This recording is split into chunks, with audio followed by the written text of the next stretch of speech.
Hi there, I'm Jordan Skopp, realtor, do-gooder, and self-appointed public safety SAR dedicated to saving lives from destructive driving by exposing all brands of distraction. Not bad, right? I mean, it could be worse. I could just be another well-off jerk that doesn't do anything for anybody, right? You can read more about my efforts to build a national safety movement at destructivedriving.com. I've rebranded distracted driving into destructive driving because lost lives and broken hearts are the real consequences of distraction. Today, I'm taking on the talk radio industrial complex. Call-in sports and talk radio are industry that profit from unsafe callers calling from their cars, driving dangerous roads with no regard for public safety. Why is there no decency in radio land regarding moral and safe business practices? Why hasn't sports talk or road radio mandated that calls should not come in from drivers in motion? Sports fans want to hear other sports fans. Program directors want to get them on. Keep them calling. Keep them coming back. I can just imagine red-faced program directors screaming, "If we don't get these callers on the air, we all could start looking for new work."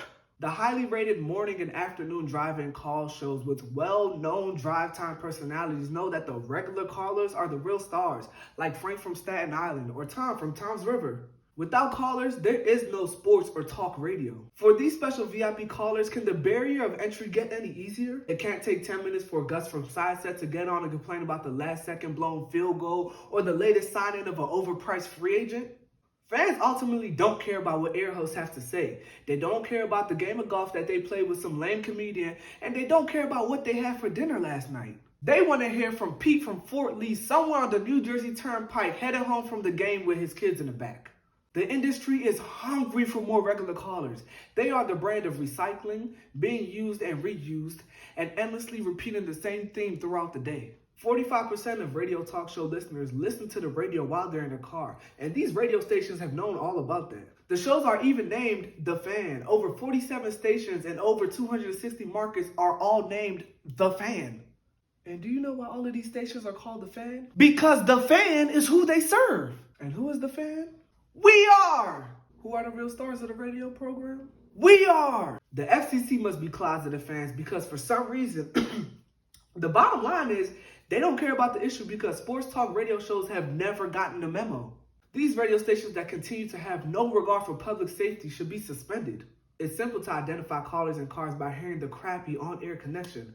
I will hope that other people are hearing it too and are against it. The thing is, they want more combative callers because there's nothing more entertaining to listeners than hosts and callers who disagree. Sorry to those other drivers and pedestrians on the road once Frank is humiliated while driving in stop-and-go traffic while on 50,000 watts. It doesn't matter if Frank is wearing a Bluetooth or driving hands-free. Distraction is distraction. Destruction is destruction. I used to be a regular caller on the landline, perfect connection and phone reception. Then program directors started to see an increase in usage of cell phones. They know that callers are calling from in their cars, and yet they refuse to adjust to the times that we're living in.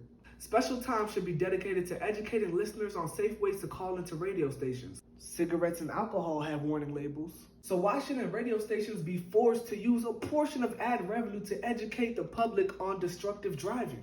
Let's create a new normal of better community and business practices. It's an epic failure that talk show hosts rarely, if ever, remind their listeners to stay safe and accountable while riding the airwaves of this multi-billion-dollar industry. No legacy honor should be granted to any hosts who take part in this destructive radio talk show industry. No one from the radio call-in industrial complex should be giving themselves a pat on the back. Instead, talk show hosts should create a new message about safety and create a legit good vibe environment for calling into these radio stations.